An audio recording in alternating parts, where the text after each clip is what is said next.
Shalom saudara, kita patut bersyukur kalau kita masih diberi kesempatan untuk hidup hari ini, untuk menikmati berkat yang Tuhan beri. Mari sama-sama kita satukan hati untuk berdoa. Tuhan Yesus, terima kasih Tuhan untuk penyertaan-Mu di sepanjang malam hingga siang hari ini Tuhan. Kami percaya kalau kami masih ada sampai hari ini itu semua karena anugerah-Mu Tuhan. Kami mau siapkan hati kami mau datang kepadamu Tuhan. Kau yang lebih tahu apa yang terbaik untuk setiap kami Bapa.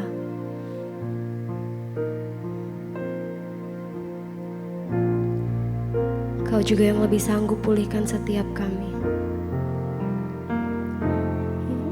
Tahu yang terbaik bagiku, Kau lebih sanggup pulihkan hidupku.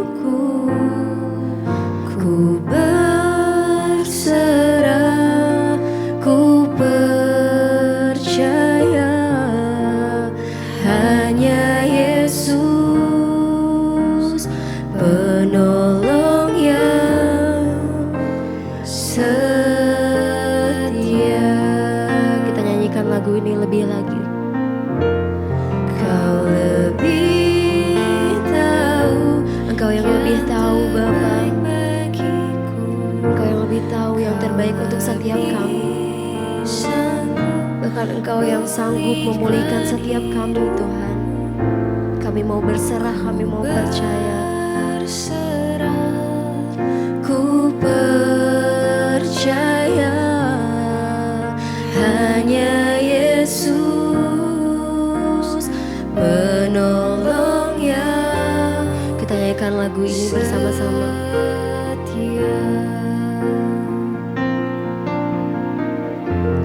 Kau lebih tahu yang terbaik bagiku, Kau lebih sanggup pulihkan hidupku. Ku berserah, ku percaya hanya Yesus penolong yang setia.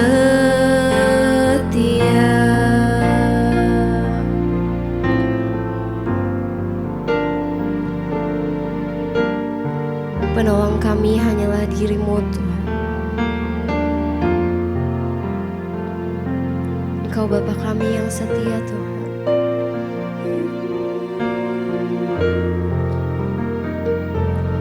Penolongku hanyalah diri-Mu, penghiburku hanya Engkau Bapakku, selalu menyertai hidupku. Kau Bapakku yang setia. Penolongku hanyalah diri-Mu, penghiburku hanya Engkau Bapakku, selalu menyertai hidupku. Kau Bapakku yang. Sekali lagi kita nyanyikan pujian ini. Penolongku hanyalah diri-Mu, penghibur kami hanya Engkau Bapa kami. Hanya Engkau Bapakku, selalu menyertai hidupku. Kau Bapakku yang setia. Sekali lagi kita nyanyikan. Penolongku hanyalah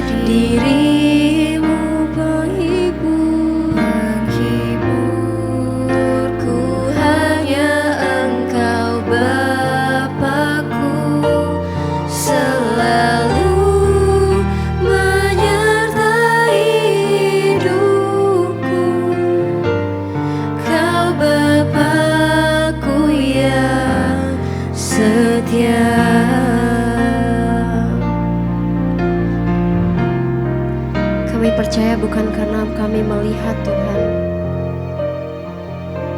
tapi karena firman-Mu.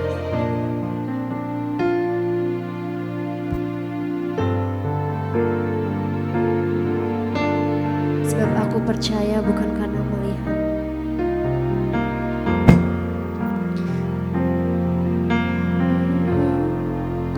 Sebab aku percaya bukan karena melihat, namun karena firman-Mu yang selalu digenapi di hidupku. Ku percaya bukan karena melihat, namun karena firman-Mu tiada pernah berubah. Sebab aku percaya, bukan karena melihat, namun karena firman-Mu yang selalu digenapi di hidupku. Ku percaya bukan karena melihat, namun karena firman-Mu tiada pernah berubah.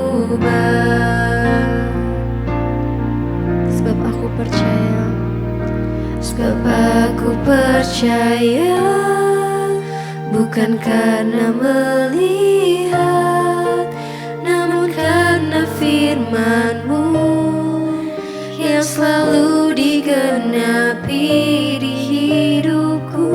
Ku percaya bukan karena melihat, namun karena firman-Mu tiada pernah berubah.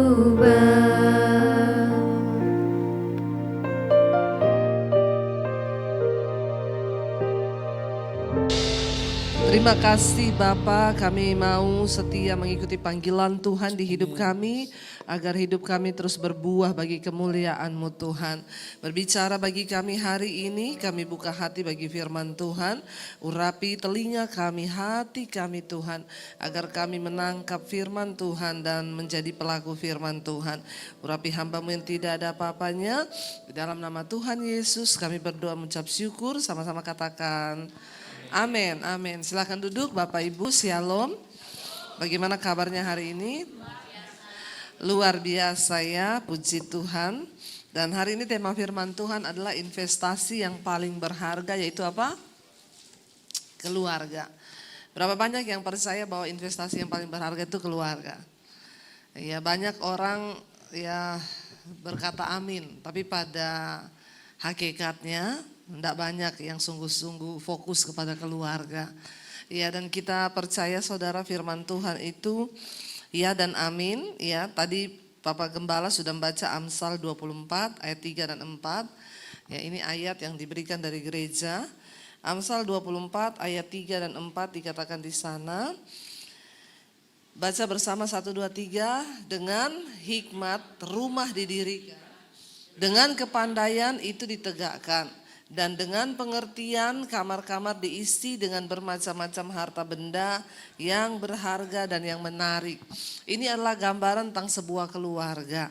Ya, keluarga itu harus dibangun yang pertama dengan hikmat Tuhan, Bapak Ibu. Dikatakan di sana dengan hikmat rumah didirikan. Tapi banyak orang Kristen itu memulai rumah tangga tidak dengan hikmat. Iya Pak, iya. Ya. Siapa yang memulai rumah tangga dengan hikmat di sini? Doa, puasa, ya. Waktu pertama kali minta jodoh, berdoa, terus berpuasa, minta kehendak Tuhan. Ada di sini? Ya, sedikit sekali ya. Kenapa banyak kesalahan terjadi dalam kehidupan rumah tangga Kristen? Ya karena memulainya tidak dengan hikmat Tuhan. Ya, banyak orang datang sekarang berkata, Bu, rumah tangga saya bermasalah. Ya memang karena diawali itu tidak dengan hikmat Tuhan. Harusnya dikatakan dengan hikmat rumah didirikan. Bayangkan Bapak Ibu, kita kalau bangun rumah biasa aja ya tentu kita perlu perhitungan. Benar nggak?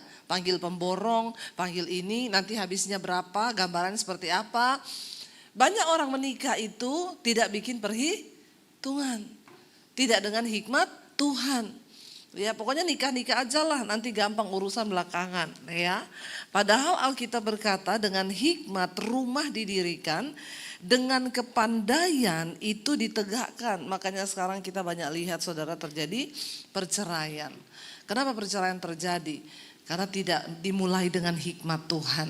Permulaan hikmat itu ialah takut akan Tuhan. Bagaimana keluarga kita menjadi keluarga yang ya berharga, menjadi investasi yang berharga ya kalau kita ini membangunnya dengan takut akan Tuhan. Dan dikatakan dengan pengertian kamar-kamar diisi dengan bermacam-macam harta benda yang berharga dan menarik. Saya banyak mendapati sekarang rumah tangga saudara mau bercerai, ini dari pagi lagi baru terima konseling. Bu, doakan. Suami saya itu gak peduli dengan saya. Anak saya sekarang memberontak, sekarang merokok, gak mau sekolah gini. Lalu saya juga terjebak pinjol. Ya sekarang rumah tangga kami berantakan. Dari segi keuangan kami berkekurangan. Ya, kenapa bisa begitu Bapak Ibu? Karena suami istri tidak punya pengertian. Coba kalau kita membangunnya di atas dasar takut akan Tuhan, kita dapat penghasilan berapa gitu ya. Kalau suami istri takut Tuhan, uang itu dikelola dengan baik. Amin apa amin? Ya, jangan boros, jangan gini, jangan gitu. Saya ada bantu orang saudara, dia bilang ya udah ndak makan, anak-anaknya ndak makan. Saya transfer uang, saya bilang ini beliin sembako. Ya, supaya kamu bisa hidup layak. Kalau ada sembako itu, setidaknya anakmu ndak mati lapar. Jawabannya gini, maaf Bu, uangnya nggak saya pakai beli sembako ya. Karena anak-anak saya, kami serumah itu ndak suka makan makanan rumahan. Sukanya makan makanan restoran. Kira-kira saudara yang menabur sama orang ini gondok gak? Gondok ya, saya bilang gini, sorry ya, saya ini lagi masak loh sekarang. Kenapa saya masak? Pertama sehat, kedua hemat toh. Kita masak sekali bisa dimakan pagi, siang, bisa malam lagi. Kalau kita bijaksana mengatur keuangan. Dia dengan enaknya, maaf ya saya gak pakai buat beli sembako. Saya tahu berkat yang saya kasih itu kalau dia pakai buat beli sembako sudah lebih untuk 1 bulan. Tapi kalau uang itu dipakai buat beli makanan di restoran, ya segitu 3 hari habis. Karena makan pagi dia harus beli, makan malam dia beli lagi. Ini kan tidak berpengertian saudara. Rasa-rasa mau saya baptis ulang, saya cemplungi 20 menit ya. Biar buka mata langsung di rumah Bapak di sorga. Tapi sering banget gitu, ntar anak-anak saya sudah gak makan, gak ada beras, gak ada ini. Tapi disuruh beli enggak, ini kan tidak berpengertian. Bagaimana Tuhan bisa mempercayakan kau harta yang lebih, mengisi kamar-kamarmu dengan bermacam-macam harta benda yang berharga, yang menarik, kalau kita sendiri tidak punya hikmat dan pengertian. Ya, makanya suami istri itu harus saling mendukung, harus dua-dua takut Tuhan. Jangan mendukungnya ke arah yang negatif. Ya, udah nggak ada duit, beli motor yang nggak ada duit, utang aja nggak apa-apa. Akhirnya terjebak dalam pinjol. Kalau sudah terjebak pinjol, ya sudah, repotin sana sini, pinjem kanan kiri, belum lagi kalau dipermalukan. Bapak Ibu, mari kita menjadikan keluarga ini sebagai investasi yang berharga di mata Tuhan. Ya, supaya kita nggak berkekurangan, supaya kita ini sungguh-sungguh menjadi berkat, rumah tangga kita menjadi kesaksian bagi orang. Saya yakin kalau suami istri bijaksana, anak-anak juga akan tumbuh dalam bijaksana, dalam takut akan Tuhan. Ya, bukan menjadi anak-anak yang rusak, yang akhirnya tidak bisa menghargai berkat Tuhan. Mari kita berdoa. Dikatakan di sana dengan hikmat rumah didirikan, dengan kepandaian itu ditegakkan, dan dengan pengertian kamar-kamar diisi dengan bermacam-macam harta benda yang berharga dan yang menarik. Kehidupan rumah tangga yang difokuskan kepada Tuhan pasti akan begini saudara. Semakin hari semakin naik, bukan semakin hari semakin turun. Kalau hari ini rumah tanggamu semakin turun, keluargamu semakin turun, coba cek. Jangan-jangan kita ini sudah tidak lagi takut akan Tuhan. Saya yakin kalau orang hidup takut Tuhan tuh pasti diberkati Tuhan kok. Amin. Ya, kecuali kau tidak takut Tuhan, munafik, sombong, ego, ya, hanya demi kesombongan, utang kanan kiri, ya belum bisa beli mobil, ya nggak usah beli mobil dulu, naik motor masih bisa kan? Tapi orang sekarang itu jangan, kesombongannya itu melampaui saudara. Ya, jadi akhirnya dirinya dibawa dalam kesusahan yang seharusnya nggak perlu begitu, tapi akhirnya jadi begitu. Yang pertama harus ada takut Tuhan. Saudara ingat ketika saya kemarin baru pulang dari Israel saudara ya, makanya masih capek banget ini. Kita pergi ke Kana, di satu tempat pernikahan di Kana ya, saudara ingat ya. Di sana Tuhan bukakan sesuatu kepada saya yang sangat berharga. Saudara tahu ceritanya ketika pada waktu itu Yesus diundang datang ke satu pernikahan. Ini bicara keluarga. Yesus datang bersama dengan ibunya di sana dikatakan. Lalu ketika lagi di pesta itu, ya, ibu Yesus berkata kepada Yesus, selama ini kita punya konotasi bahwa ibu Yesus meminta Yesus melakukan mujizat. Padahal bukan loh, tidak seperti itu. Tuhan Yesus di dalam pekerjaan, di dalam keilahiannya di dunia, tidak bisa dipengaruhi oleh manusia siapapun. Karena dia mutlak hanya melakukan kehendak Bapa. Ya. Selama ini dalam pemahaman saya ketika Yesus ibunya meminta untuk dia bikin mujizat karena pernikahan itu kehabisan anggur. Lalu Yesus kan waktu itu bilang apa? Waktuku belum tiba. Ya, selama ini saya juga salah berpikir bahwa akhirnya Yesus melakukan mujizat karena permintaan mamahnya. Ya, Yesus tidak akan pernah bisa dipengaruhi oleh siapapun manusia di dalam keilahiannya sebagai Tuhan.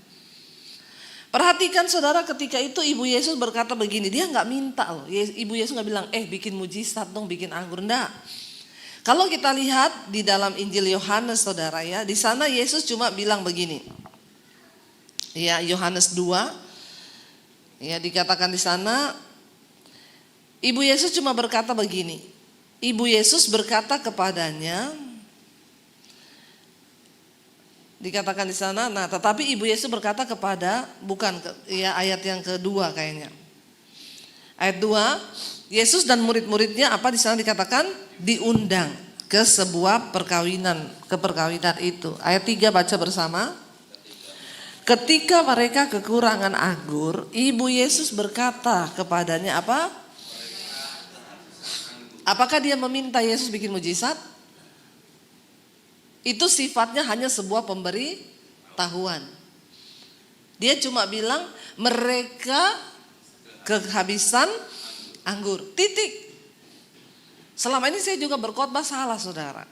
Saya bilang karena ibu Yesus itu yang minta, jadi Yesus bikin mujizat. Padahal dia nggak minta loh. Dia cuma bilang mereka kehabisan anggur. Zaman dulu saudara, di acara adat Yahudi dalam sebuah pernikahan, kalau kehabisan anggur, itu keluarga malu banget. Itu sama dengan orang pesta tapi tidak modal. Karena anggur itu sajian utama di sebuah pernikahan. Ya. Ibu Yesus berkata mereka kehabisan anggur. Lalu kata Yesus kepadanya apa saudara? Yesus bilang begini. Mau apakah engkau daripadaku ibu? Saatku belum tiba. Saatku belum tiba. Ya. Kenapa sampai Yesus berkata saatku belum tiba? Tapi apa maksud dari saatku belum tiba? Belum waktunya Yesus menyatakan diri sebagai Mesias waktu itu. Belum waktunya dia melakukan mujizat, makanya ini tercatat sebagai mujizat yang pertama. Belum waktunya saudara. Yesus harus melakukan mujizat, makanya dia bilang, mau apakah engkau daripadaku ibu, saatku belum tiba. Tapi perhatikan apa yang membuat mujizat terjadi, bukan karena ibunya meminta. Ayat yang berikutnya saudara, apa yang dikatakan ibunya? Baca bersama. Tetapi ibu Yesus berkata kepada pelayan-pelayan, apa yang dikatakan kepadamu, buatlah itu. Maria sudah tidak ngomong dengan Yesus. Dia tidak memaksa Yesus untuk melakukan mujizat. Tapi dia ngomong kepada para pelayan.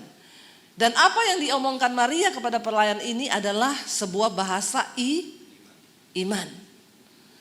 Kenapa mujizat bisa terjadi? Karena ada iman. Bukan karena ibu Yesus yang meminta sebagai ibu kepada Tuhan Yesus, sehingga walaupun waktu belum tiba akhirnya Yesus melangkahi waktunya. Kenapa mujizat harus terjadi? Karena di mana ada iman, di situ ada mujizat. Saya kemarin di Kana itu baru dibukakan, saudara. Saya pelajari. Ya, karena kita tahu betapa keluarga itu di mata Tuhan itu sangat berharga. Yesus gak mau sebuah pernikahan dipermalukan hanya gara-gara kehabisan anggur. Yesus gak mau mereka malu. Ya, mungkin hari ini juga dalam keluarga engkau sudah mulai kehabisan anggur. Ya, anggur yang manis. Iya Bu, sekarang rumah tangga saya anggurnya mulai asem. Ya, tandanya apa? Ngomong dikit berantem. Nggak usah angkat tangan. Halo Bapak Ibu. Ya. Ada yang berkata begini, pernikahan itu isinya 90% ngomong. 10%-nya itu masalah. Padahal saudara, kalau orang kehabisan anggur, ngomong bisa menimbulkan masalah. Iya Pak ya? Orang tuh kalau sudah kehabisan anggur, ngomong tok aja berantem. Ya, makanya terjadi suaminya bilang, lu diam deh, mending lu diam. Istrinya bilang, lu juga mending diam. Betapa bahayanya kalau psikolog bilang pernikahan itu isinya 90% ngomong. Dan 10%-nya masalah. Kalau itu memang benar, maka rumah tangga kita penuh dengan masalah. Ya Pak ya saudara. Ya. Kalau kehabisan anggur saudara, kita ini ngomong aja jadi masalah loh. Yesus sangat konsen dengan sebuah pernikahan. Makanya walaupun waktunya belum tiba, karena ada iman di sana, ibunya nggak ngomong ke Yesus, bikinlah mujizat Yesus, tolonglah pernikahan itu. Enggak. Ibunya cuma bilang kepada pekerja itu, lakukan apa yang dia bilang. Dan itu adalah iman saudara. Sebuah keluarga akan menjadi berharga ketika di dalamnya ada iman. Amin Bapak Ibu. Jangan biarkan imanmu mati. Suami istri, anak-anak kita mau dibawa kemana itu mereka hanya melihat iman orang tua kok. Ya, ada yang datang sama saya, Bu anak saya sekarang merokok, udah gak mau sekolah, udah hancur pergaulan. Ya pasti kan orang tuanya bermasalah. Gak mungkin gak. Kalau orang tuanya beriman kepada Tuhan, gak mungkin anak bisa seperti itu Bapak Ibu. Ya, makanya mari kita perhatikan bahwa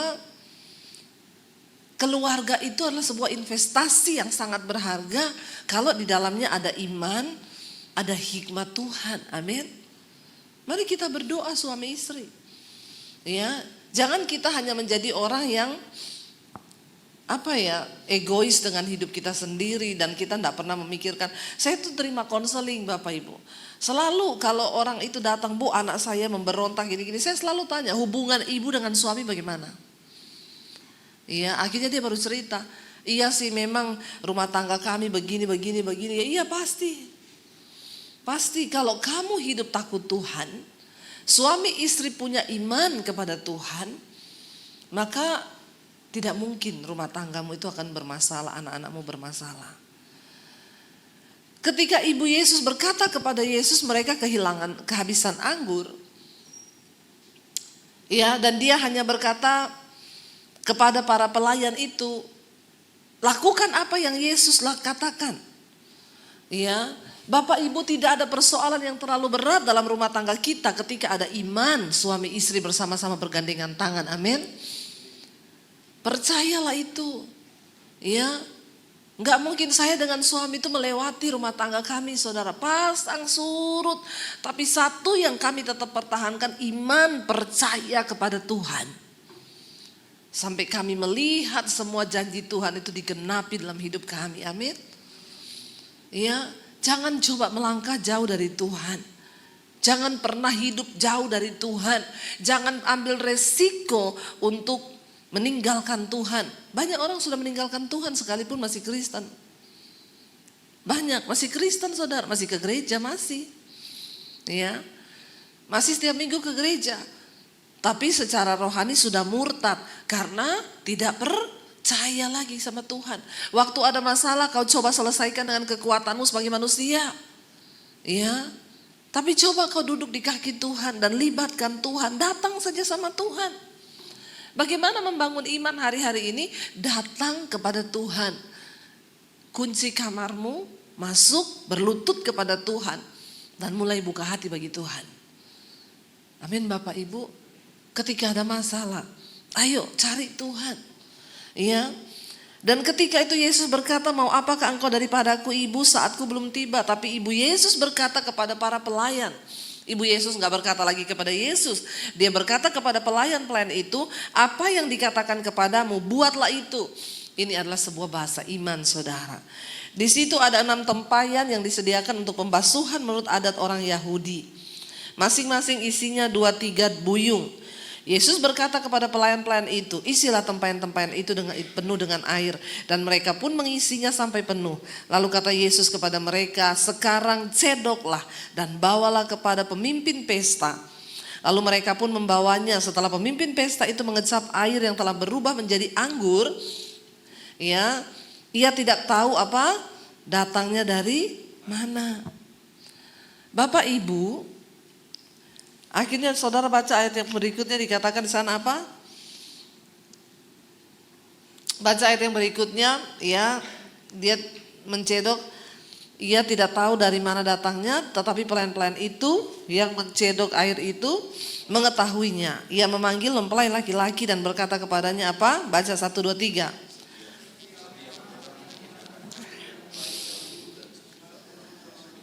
Barulah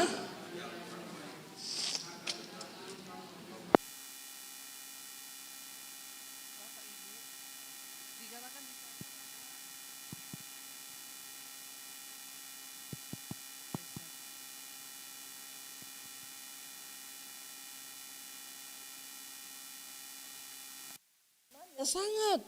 Ya, jangan percaya kalau ada hamba Tuhan yang bilang, oh enggak, mental harus mental, kamu harus ke psikiater supaya mentalmu sembuh. Ya, Alkitab berkata, Daud berkata, hai jiwaku, mengapa engkau tertekan dalam diriku? Pujilah Tuhan hai jiwaku. Berarti mental kita dengan iman berkaitan erat. Ya, saya pernah layani ada rumah tangga yang mau bercerai karena suaminya selingkuh, istrinya tahu. Lalu istrinya sangat terpukul karena kaget suaminya selingkuh. Tiap hari istrinya pingsan, nangis karena dia tidak menyangka. Ya. Lalu kalau dia marah suaminya dicakar, dipukulin saudara. Suaminya diam aja karena suaminya merasa bersalah. Lalu akhirnya dia ke psikiater. Waktu berobat ke psikiater, psikiaternya bilang ibu akan seperti ini sampai 6 bulan, sampai 1 tahun. Lah suaminya dengar begitu. Ya stres ya, sok tiap hari digaruk mukanya sampai luka-luka. Lalu mereka berinisiatif untuk jangan hanya ke psikiater aja, coba panggil pendeta. Lalu mereka telepon saya saudara dan saya datang. Lalu mereka cerita, ibu itu cerita dengan hati yang hancur. Saya akan seperti ini bu, 6 sampai 1 tahun, 6 bulan sampai 1 tahun. Saya bilang siapa yang ngomong? Psikiater yang ngomong. Jadi saya tiap hari minum obat penenang. Saya bilang, bu, dan ibu mau 1 tahun sampai seperti ini, ibu bisa gila loh. Hari ini, melangkah dengan iman. Kau yang bisa memutuskan sikap hatimu, jiwamu hari ini mau seperti apa. Yang terbaik ikuti firman Tuhan, lepaskan pengampunan, ampuni suamimu, peluk dia, dan ayo mulai dari awal. Lupakan semuanya. Hari itu saya layani mereka berdua menangis, hancur hati, mereka akhirnya berpelukan, dipulihkan. Ya setelah saya pulang suaminya bilang, bu terima kasih banyak ya istri saya menunjukkan perkembangan yang begitu luar biasa. Loh Bapak Ibu gak usah tunggu lama. Waktu Yesus melakukan mujizat, bikin anggur yang terbaik itu butuh waktu bertahun-tahun, bahkan mungkin puluhan tahun. Tapi Yesus ketika dia hadir, dia bikin mujizat. Saat itu juga air diambil, dituang, dan terjadi anggur yang sangat enak. Sampai semua bingung, kenapa bisa kamu dapat anggur yang seperti ini, yang terbaik sampai akhir pernikahan. Ini sebuah gambaran Bapak Ibu. Mari kita terus libatkan Tuhan dalam hidup kita. Waktu kita menjadikan Tuhan sebagai yang utama dalam pernikahan kita, kita tahu bahwa keluarga kita itu adalah investasi yang sangat berharga di mata Tuhan. Anak-anak membutuhkan arahan kemana mereka harus dibawa, dan kita suami istri lah yang harus membawa mereka kepada Tuhan. Bapak Ibu gak bisa taruh anak-anakmu di sekolah minggu dan berharap mereka akan tumbuh dengan iman hanya di sekolah minggu. Karena pelajaran tentang iman yang pertama harus mereka dapatkan di dalam keluarga. Amin. Melihat suami istri, melihat kita orang tua yang hidup sungguh-sungguh berpegang pada Tuhan.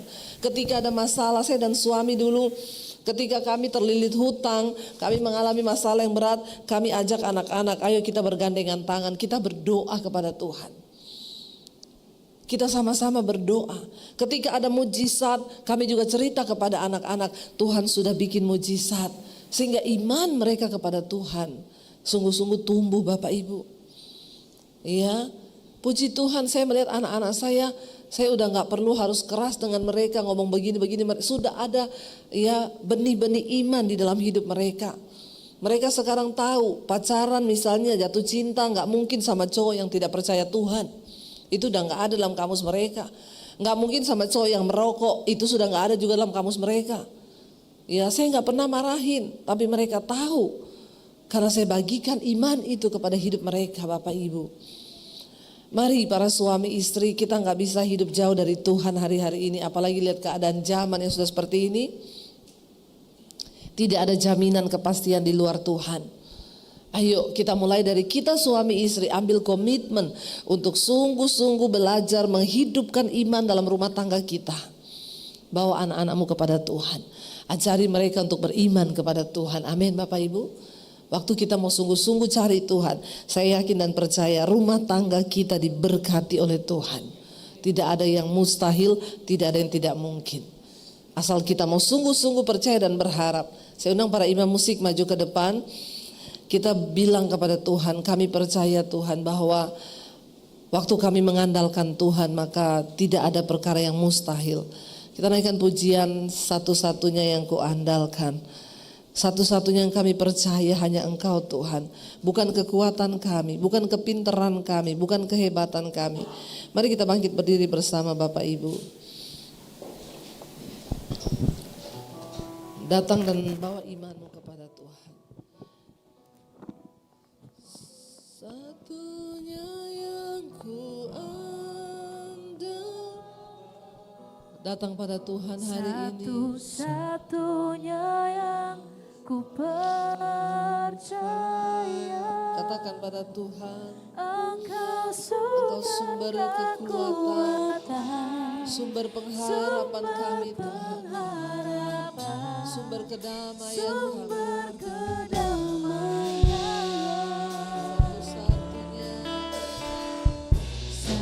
Satu-satunya yang ku andalkan, satu-satunya yang ku percaya. Engkau Tuhan memberkati, Tuhan penyembuhku.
datang suami istri, mari bergandengan tangan.